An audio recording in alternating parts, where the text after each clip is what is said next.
Hello everyone,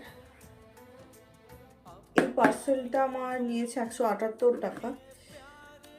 চলো পার্সেলটা open করা যাক। এটার ভিতরে কি আছে আমি না ভুলে গেছি, বিকজ অনেকদিন আগে পার্সেলটা এসেছিলো। অনেকগুলো পার্সেল এসছে, তার ভিতরে এটা কোনটা আমি ভুলে গেছি। আসলে অনেকগুলো পার্সেলই খুললে হয়তো বুঝতে পারতাম। তো সব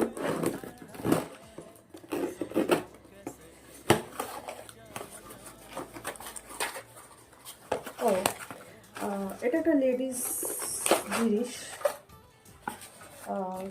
তো অনেকেই বলবে এইগুলো দেখানোর কি আছে, বাট সত্যি বলতে আমি যখন ওপেন করি তখন জানি না যে এটাই এসছে। আমি জানি না এটা কতটা কাজ করবে, আর এটা আমি ফার্স্ট টাইম ইউজ করবো। তো চলো ইউজ করে দেখা যাক আগে। চলো তার